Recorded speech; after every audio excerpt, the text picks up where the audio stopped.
All right, I'm back. I'm going to try it again to finish my presentation on Degas and Caillebotte. We had arrived at a place where I want to look at Degas' painting of dancers.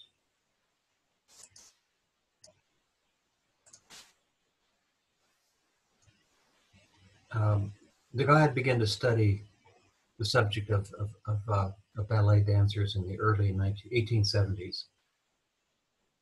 And he did this in a somewhat unusual way. He had access to the practice rooms at the Opera House. Much of the dance performance that he knew was performed as a part of operas. And there at the Opera House, he would observe the adolescent girls of the corps de ballet, that is the ballet ensemble, not so much the prima ballerinas, although we did occasionally depict them, but rather the dancers as a group. He observed them during practice, in classes, examined by the ballet master, but also merely stretching or adjusting their attire or waiting to dance. And here's an example then of a painting that was made in the studio, and it was the outcome of compiling many studies of individual dancers into the complex composition that you see here. And what seems to be going on is that the ballet master, who's holding a big stick, which he would use to pound against the floor to beat out a rhythm, he is watching a single dancer here perform for him in the center. In the background, you've got lots of other dancers who are waiting their turn, some standing, some sitting. You can see there's something like amphitheater seating on several levels. So we've got mothers and chaperones watching and waiting. In the foreground, other dancers, along with a bass violin lying on the floor and music. Sometimes Degas would show the musicians, sometimes merely the instruments. We're looking diagonally across a room, and there is something like a bulletin board with a bulletin or announcement on it, although that's truncated like so much of what's in the painting. And we see here a mirror. The dancers could view themselves in the mirror, but at this moment, we see the background. We see, at least in part of the mirror, a view across the city of Paris, which is coming through a window on the opposite side of the room. There are all kinds of fascinating details to be observed here.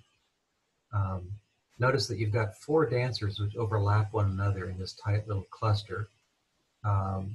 And the truncations, the fragmentation of their bodies and faces show us just about half or even less of one face, a full face. The face is completely eliminated here. And then we see the dancer in the background, in profile, and she seems to be chewing her fingernails, nervously waiting her turn to dance. Another is turned toward the wall. The empty space that's so often seen in Japanese prints is evident here, although there are floorboards marked off, which indicates, at least in kind of abbreviated way, some recession in space.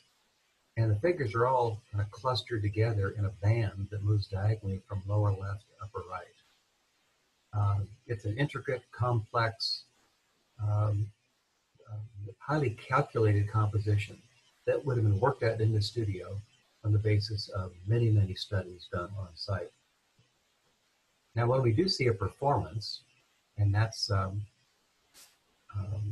infrequently in Degas' paintings or images of dancers, there's often something unusual about it.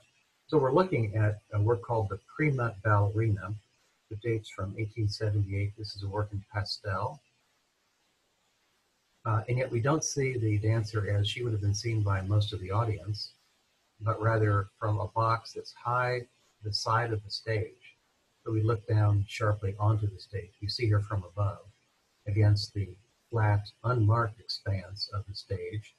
And you notice that she is lit from footlights that are coming up here from the lower left and they illuminate the underside of her neck, the underside of her nose, and so on. Not the most attractive lighting, but it's the particular, unique, interesting lighting of this particular setting. The background consists of stage flats. Here is one that ends with this jagged edge, and here's another, perhaps one here.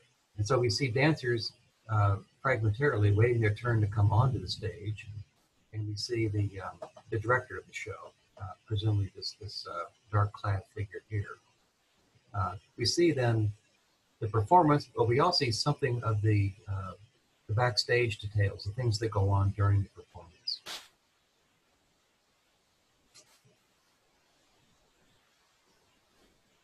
These studio works give an objective view of the professional toil, of practice and preparation, the discipline of dance, occasionally the performance, as we see here, but without embellishment or exaggeration. A related performance subject that Degas took up with interest in the 1870s was that of singers in cafe concerts. These began to proliferate in Paris in the 1850s when gas lighting was installed, and there were literally hundreds of them scattered across Paris by the end of the 19th century. And this was a place where you could get light food to eat, something to drink, and there would be informal performances. People would gather and talk, drink, eat, interact, a lively setting, and there was often some class mixture in these places as well. Although there were certainly more expensive, more elite cafe concerts and others that were less so. The image on the screen dates from 1876-77 and is called simply Café Concert. This is a pastel on monotype.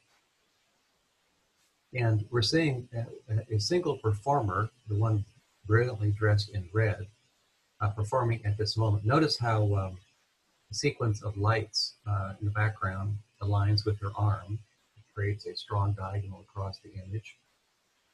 But while she sings, there are other performers. This was the custom that other singers performing that evening would wait their turn on chairs. And so they're sitting here against this back wall, holding fans to their faces, dressed in various colors.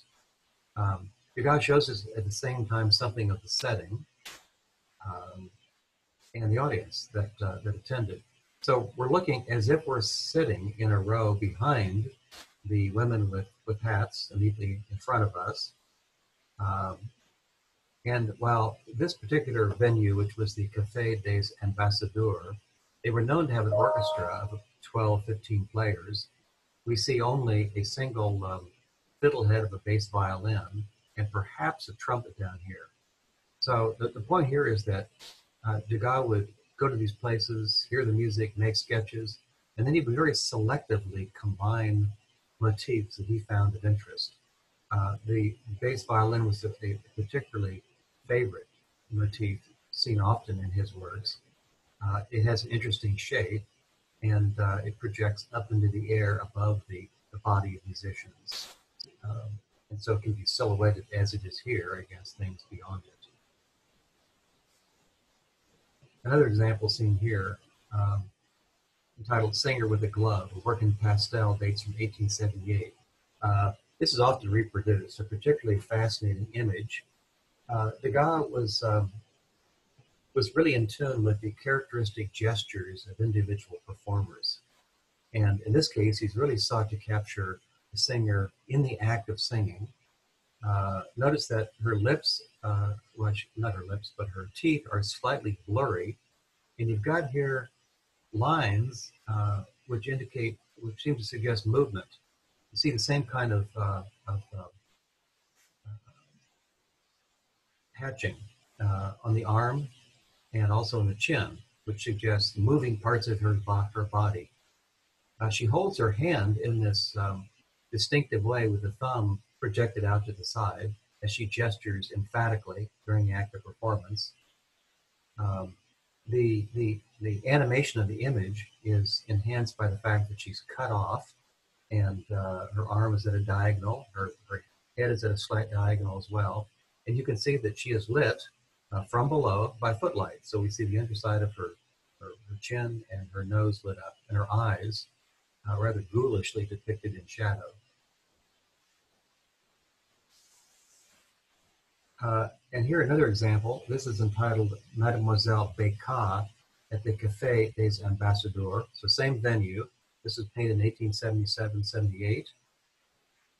And I show you this because you'll notice that the singer has a very different body type. She is very thin, and her long, rather spindly arms are projected out to the side. Her style of performance was labeled at the time the epileptic style, because apparently she waved her hands and arms in the air a lot. And so that is the unique feature of her performance that Degas has captured here. Again, we're looking through the audience beyond female figures who are watching or interacting in the foreground, and frame Mademoiselle Becca asymmetrically there in the background. And then one final example. This is called The Song of the Dog. It dates from 1875. And the performer here, her name was Teresa. She was a favorite of Degas. By the way, you know, the light songs that were sung in these places, they were rather silly. They had catchy lyrics. They commented on politics of the day. A bit like pop tunes today. They capture people's attention for a short period of time, and they might be forgotten and replaced by other newly invented tunes. A lot of people regarded them as silly. Degas went to these cafe concerts often. He enjoyed the music immensely. He went one time with his brother René, who thought that the music was stupid and insipid, in contrast to Degas' appreciation of these tunes and enjoyment of the experience. Teresa is here singing the Song of the Dog, one of these pop tunes, and you notice that she holds her hands up and out as a dog might hold its paws out. So this is a gesture that was developed to accompany the song itself in an appropriate way. We're looking at gas lamps in the background, arranged rather asymmetrically, but visually interesting in their arrangement. In all of these cafe concert images, then, Degas is focusing his attention on distinctive gestures of the performers, the lighting, the setting, the audience, and the musicians. And he portrays these things in a seemingly realistic way, as if captured on the fly, captured quickly, impressionistically. But actually his method was highly selective, highly constructed. Let me say something now about materials. We heard from Michel Foa about Degas' deep interest in materials and his endless experimentation with them, his combination of different materials. And this is a good example. This image consists of pastel and also a liquid medium, perhaps gouache, perhaps oil paint, over monotype. So the way you would do this is to initially make a print by painting with ink, printer's ink, on a metal plate, and he would rough out the composition in that way and make a single print that is a monotype, and then over the top of the light or the white and black monotype image, he would apply the colors that you see here. If you back up, you can see this is monotype over pastel, and here a more liquid medium in most cases. I don't really see evidence of pastel, although we do see pastel in the next image I want to show you. I've got two other performance images, and this is called Aria After the Ballet. It dates from 1879. So what's going on here is a moment of transition in an opera performance. And I think the subject is fascinating because we see references to painting and scene painting, in the backdrop that fills the background. We have a reference to dance. The ballet is apparently ended and the dancers are leaving the stage, but not yet gone. The aria would be sung by the singer here who comes to the foreground.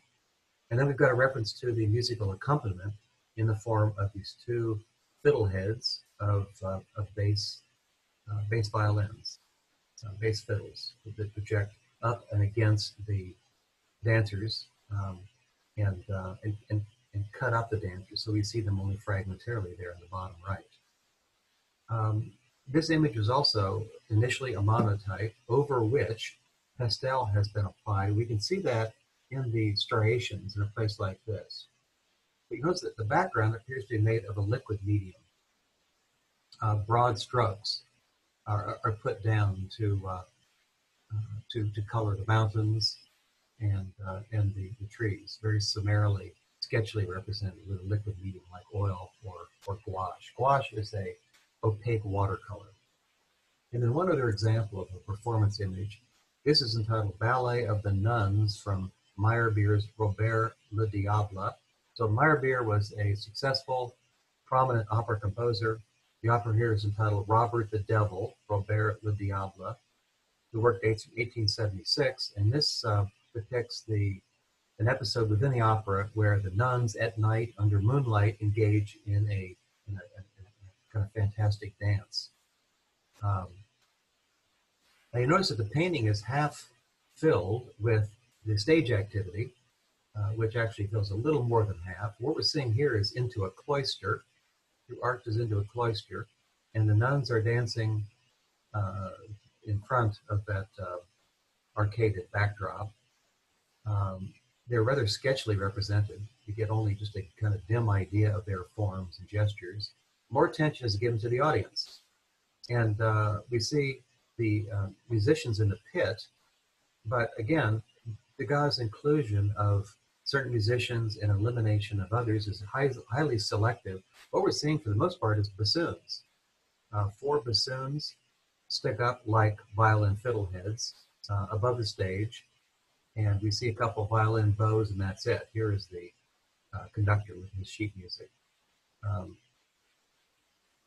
And I suppose represented most obviously, most conspicuously, are members of the audience, one of whom rather prominently over here is his opera glasses to his eyes, but he's not looking at the stage, but rather at, presumably, attendees, pretty women in the boxes that surround the seating on the floor. So again, this is an image of performance, but also the circumstances of performance, the venue itself, and the audience activity that takes place there. Degas began to make sculptural studies in wax in the 1870s, and he did this especially of horses, in trying to understand the movement of a horse and the way a horse's legs are positioned in space. Your textbook discusses this. Degas may have looked at the stop-action photographs of Edward Muybridge in order to better understand the movement of horses. So with wax, which is a soft medium, he could easily shape and change the form of the horse. These were intended only as studies. And as it turns out, a number of these studies have been cast in bronze, but that was never Degas' intention. It happened after his death in the 20th century. In 1878, he began work on an ambitious project of this sort, but his aim was to create a statue in wax of a ballet dancer, 2/3 life size. And you see the result here. This was exhibited in the 6th Impressionist exhibition in 1881. You're seeing the image in bronze. So it was later cast in bronze. Of course, the wax would be much less permanent, easily subject to damage. And there are a number of versions of this which exist in different museums in the world. Now you'll notice that just as Degas combined different media in paintings, he's added to the originally wax and here bronze a muslin tutu. There was a linen bodice put over the upper body of the figure. Originally, she wore red slippers and had real hair. And the work was entitled Little Dancer of 14 Years of Age. I've got a number of views of this. So here we have a side view. Here we have another, really a profile view. And then I'll show you a back view. She adopts a ballet pose, one that is angular and tense in character. She has rather bony shoulders. Her head is tilted upward, and this gives her forehead a sloping shape. This is a subject that in performance would give aesthetic pleasure to the viewers looking at her from some distance away, but was seen as depicted by Degas at the 6th Impressionist exhibition as something that disturbed most viewers. What we see up close, the body distorted by training, the sloping forehead was interpreted at the time as a sign of degeneration of the race. This is something that the Parisians were conscious of and feared. You know, if the race could evolve, and this was the time not long after Darwin's theories on evolution, the race might also devolve. And this was something that was on the minds of people at the time. And they looked for signs of it, particularly in the lower classes. One other view of this, it seems odd to us that this would trouble viewers at the time, because to us, to me, she looks really quite charming, and she looks proud of her body and her skills. Here the work seen from front and back.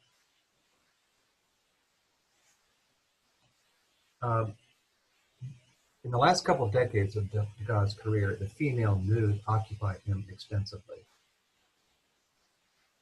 His eyesight was failing at this time. We see his technique become broader, and I'll show you a few works that indicate increasingly simple presentations of this subject.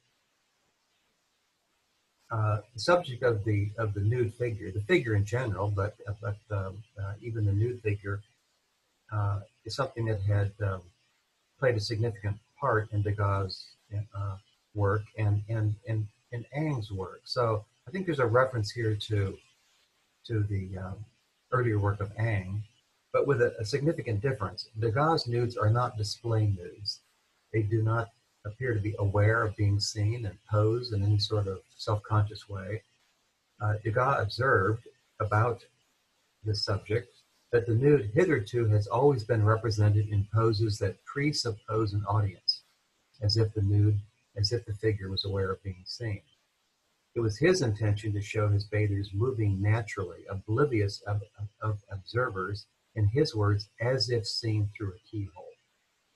And we see that very presentation here in a work called The Tub, and this dates from about 1886.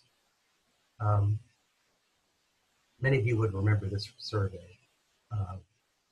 This is perhaps the most often reproduced of Degas' images of the subject.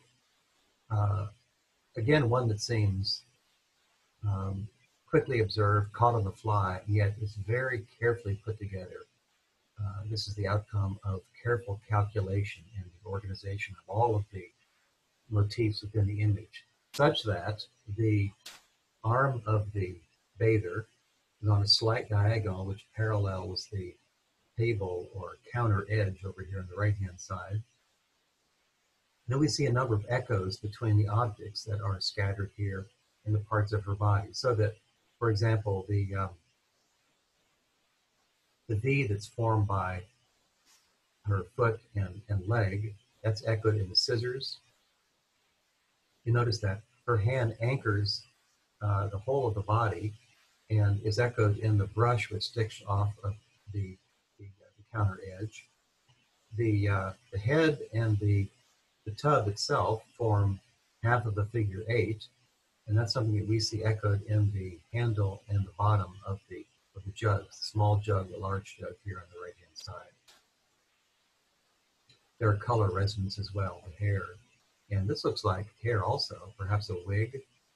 what looks like a bronze pitcher. The medium here, as you can see, is pastel, and lots of evidence of hatching in the shading of the arms. Really a richly modeled body, indicating a kind of topographical surface across the back, but also with drawn lines that define the contour of the body in a decisive way. I've got a couple other examples. Here, another version of the same subject. This is also called the tub, but the tub, I've labeled the tub 2, a different view of the same subject. Again, oblivious of the viewer, seen as if through a keyhole. And then from late in his life, this version, which is entitled Bather Stepping into a Tub. Notice the background here now has become really simple. The figure is more heavily bodied and modeled with less detail. And this is generally what happens in Degas' latest works, that the presentation becomes simpler, the forms larger, and there seems to be evidence of both intentional simplification, but also Degas' failing eyesight. As an impressionist, Degas participated in 7 of the 8 exhibitions. Only in 1883 was he absent. And yet, clearly Degas was a different kind of artist from Monet, from Sisley, from Pissarro, from Renoir, those other artists that are identified most closely with the Impressionist movement. Degas' art was based on precise observation, on careful planning and calculation, rather than on an immediate impression, the sensation of the moment. In fact, he said he was distrusting of spontaneity. He was a studio artist with grounding in traditional art of a classicizing character. He was a modernist, certainly, but one who keenly observed the practices of different professions, those that I have shown you here, such as performance and dance, horse racing. He also observed laundresses. He was a keen observant of human behavior, gesture, movement, and psychology, and he sought to document these things as if caught on the fly, caught in the moment, seen in the moment, but in fact made in the studio and carefully calculated to convey that notion of a quick impression. We're going to turn our attention now to a second artist, and that's Degas Caillebotte. Degas Caillebotte, Caillebotte, who lived only about half as long as Degas, from 1848 to 1894, but he was almost 10 years younger than Monet, and died in his 40s. His background was very different from the other Impressionists. He came from a wealthy background. Caillebotte's father was a manufacturer of linens and beds, which were purchased by the French army. So he had long-standing contracts with the army and made a lot of money supplying them with those items. Caillebotte's father died in 1874 when he was, 26 years of age, leaving Gustave a sizable inheritance, so that Caillebotte really never had to work at all. And yet, impressively, he became very accomplished in a number of endeavors. He earned a bachelor's and master's degrees in law. Subsequently, he served in the National Guard during the Franco-Prussian War. He entered the École des Beaux-Arts in 1873, so he was already somewhat experienced as a painter.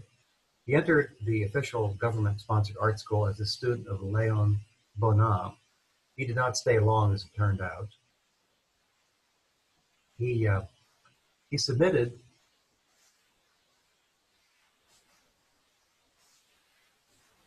The work that you see here, here's a portrait of Caillebotte, by the way, as an older man.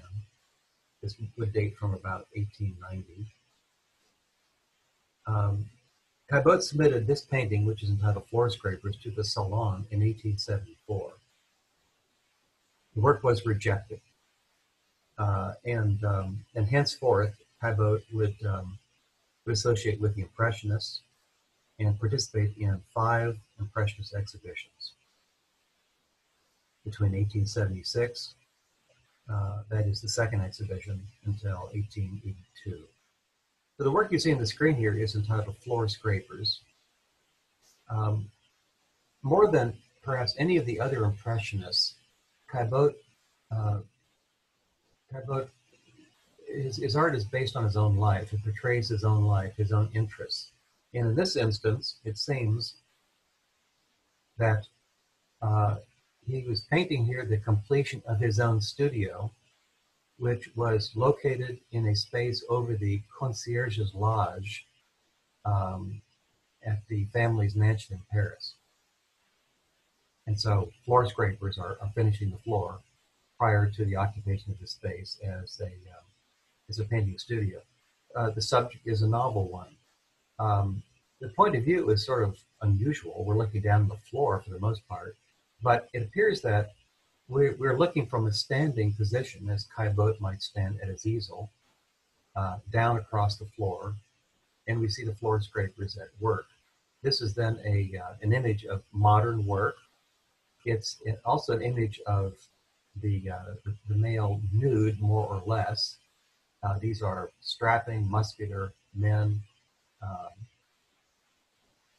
They're stripped to the waist, so we see their bodies and their well-built torsos and arms.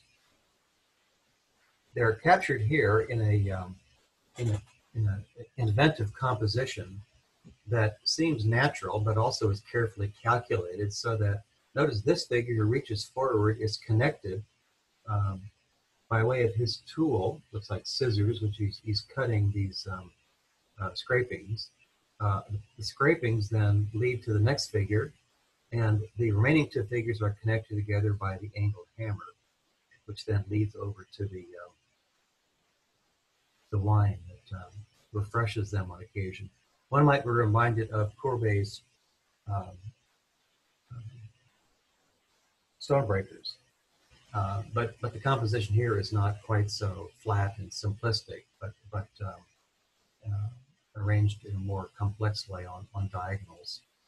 The scrapings form then perspectival lines that lead us into the distance toward the paneled walls of the room and the ironwork of this French doors.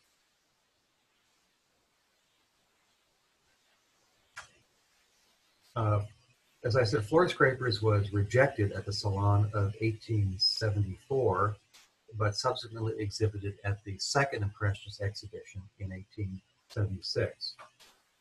The following year, in 1877, at the third Impressionist exhibition, this work was exhibited. It's Caillebotte's most famous painting, entitled Paris Street Rainy Weather. It's famous in part for its size. This work is enormous in size, about 7 feet by 9 feet. That would make the figures roughly life-size. Now, in all the Impressionist exhibitions, large works, ambitious works on this scale were a rarity. I can think of only one other that comes to my mind, and that is Seurat's painting of Sunday Afternoon on the island of La Grande Jatte. The painters, their resources were modest. To paint something like this involved a lot of time and considerable expense, and it might not sell. And so you might have a lot of effort and money wrapped up in a single work, but you couldn't sell. So there's that logical, practical reason for the avoidance of big works. This work was the major work, the most talked about work at the third Impressionist exhibition. There was a lot of critical commentary on it. It's an image of modern Paris on a gray, rather dreary day. And what we're seeing here is the city as transformed by Baron Haussmann, with long, straight avenues that converge on focal points scattered through the urban landscape. And as a part of that urban transformation, new buildings were constructed with uniform, continuous, rather monotonous facades. And you can see they go up about 1, 2, 3, 4, 5, 6, maybe 7 floors at most, about 6 floors, with the lowest floor devoted to commercial activity, and the upper floors then residential in function. The figures here, most of them are carrying umbrellas, which was a new practice of the time adopted from the English, and they're moving about in a way that seems commonplace, it seems random, but again, carefully calculated. The author of your textbook describes this as a bird's eye view. I would disagree with that. This seems a straight on view, as if we're put in the position of one of the pedestrians walking down the sidewalk and confronting this couple who is moving toward us, and soon one of us is going to have to step aside to let the other go by. The painting contains a lot of intriguing details, such as, for example, the male figure cut in half over here by the frame. The overlapping here of carriage and a couple of walkers, a clustering of objects that reminds us of something Degas might do.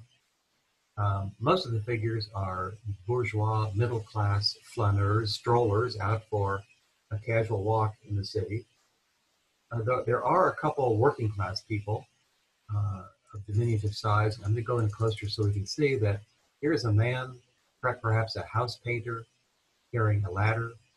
And then there's a woman over here with an apron who's about to open an umbrella, coming out to run errands. Now, the fact that she's so small means that her whole body is the size of the face of the figure next to her.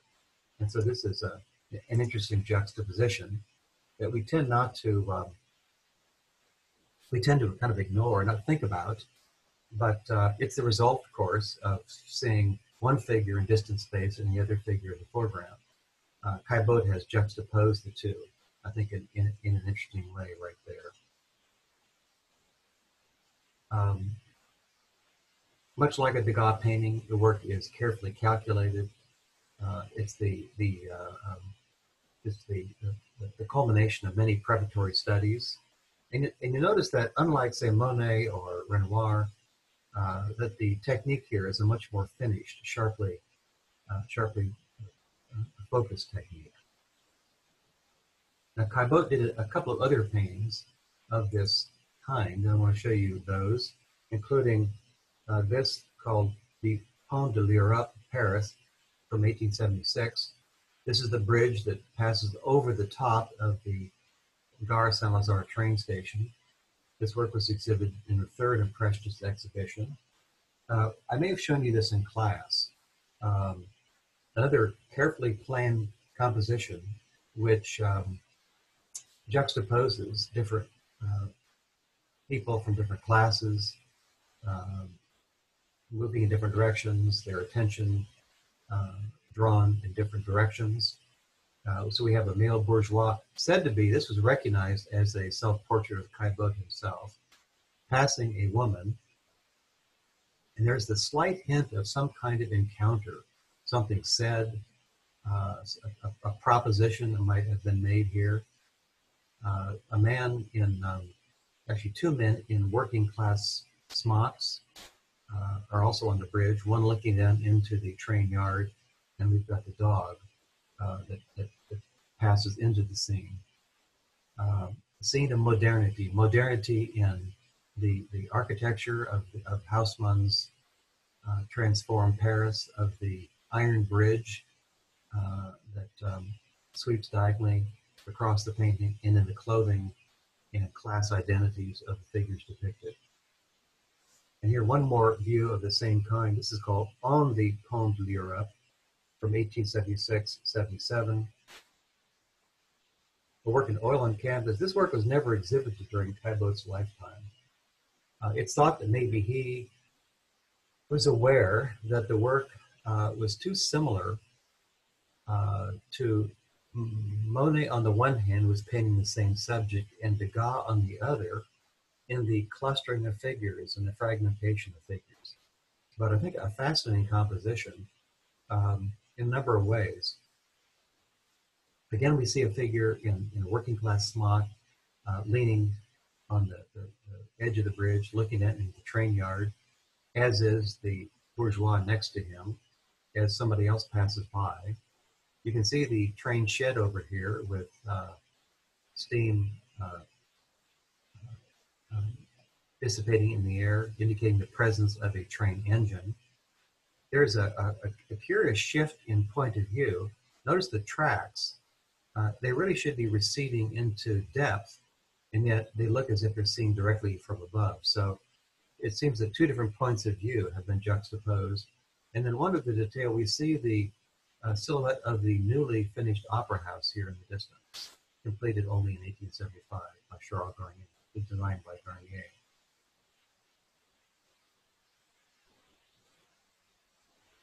This idea of looking, and a man like this would be an example of a flaneur. So a flaneur is a stroller, a casual walker about Paris, who is engaged with looking upon the city, observing, reflecting. Such a person might stop and have something to drink, might read a newspaper. He's perhaps whiling away time with some idleness during periods of leisure, perhaps, but is attuned to the rituals of the city, the moods of the city, the activity within the city. Caillebotte was very much a flaneur. Manet was a flaneur. Degas, maybe to some extent. This is a newly defined identity of the time, and one that's seen in many of the paintings of the time. And here we have a kind of variation on such a figure. Caillebotte would on occasion locate observers within domestic interiors looking out across the city. This work is entitled Young Man at His Window. It dates from 1875. And a similar work here, a balcony dating from 1888, where we see a couple bourgeois class male figures gazing down upon the activity in the city below, with the new buildings of the recently transformed Paris visible in the distance. Caillebotte was extraordinarily original in his way of depicting many subjects that were of interest to various artists at the time.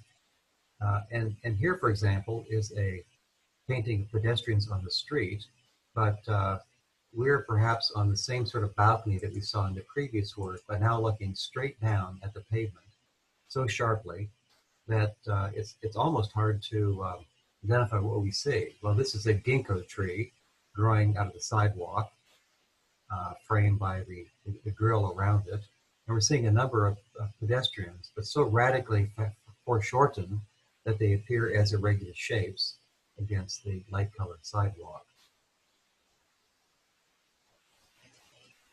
Here, a view of the city from, enlarge that, from the sixth floor. This is called Rue Halévy, view from the sixth floor. So you can see that we're up in a dormer window in the mansard roof, the kind of mansard roof that tops off these buildings, looking down at the city from a considerable distance, so that rather like Monet's painting of the Boulevard Capucine, the figures appear here something like black tongue lickings, black blobs that are really identifiable as people and characters only because we know that's what we would expect to see in such a place. Caillebotte was also interested in the human figure, and I want to show you a couple examples. In every case, the examples I'm going to show you are original, and they challenge or diverge from the conventions of the time. So we're looking at a work here entitled Young Man at the Piano. It dates from 1876. And the figure depicted is Caillebotte's brother. So this is something that he would have seen on a regular basis. Martial is his name. And but this is a subject that is normally gendered feminine. Um, Many other painters in work after work after work after work showed women at the piano. And they showed women playing as a kind of, informal, only half serious diversion. Um, they suggest that the woman is a kind of human counterpart of an attractive sort to the music that might come from a piano. But Caillebotte shows his brother playing seriously, really engaged with the music, staring upon it intently. There is a pile of additional music here that I think further suggests seriousness of purpose.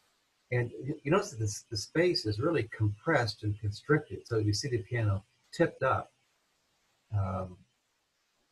such that it might slide away. Likewise, the floor is tipped up. And it's something else that he did often. That is, it show spaces and objects in unusual ways that lend an element of instability to the work.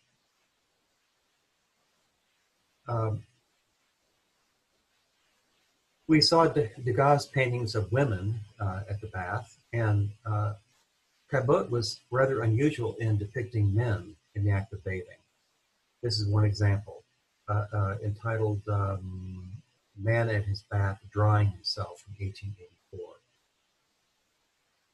And then I have another work of a female figure, nude on a couch is the title here. The female nude, a subject he took up a few times in his career.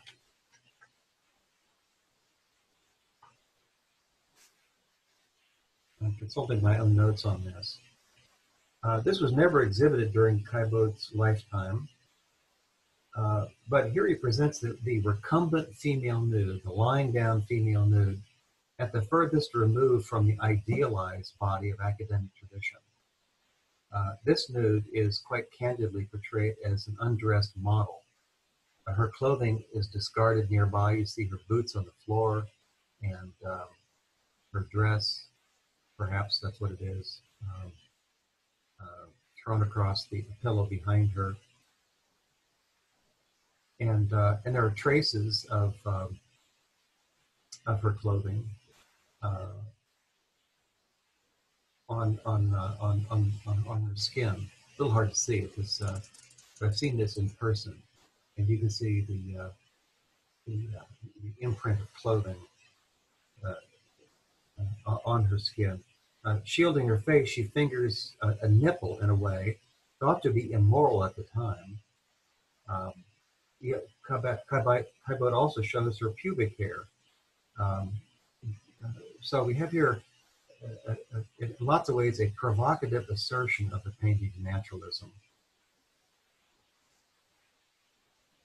In 1879, Caillebotte acquired a country house at Gennevilliers, which is located outside of Paris a few miles.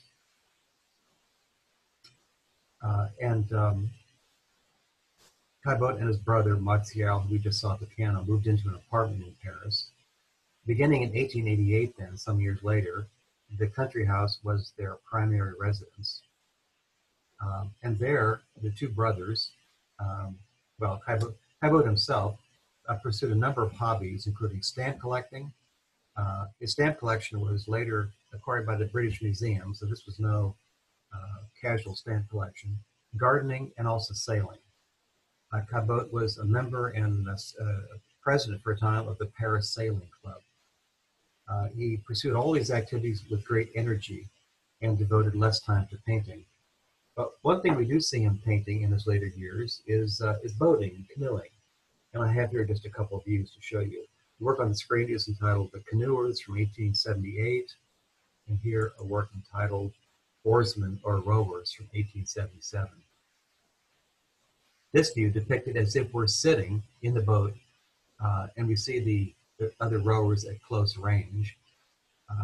And as a result, really everything we see in the painting is seen only fragmentarily, partially cut off by other things.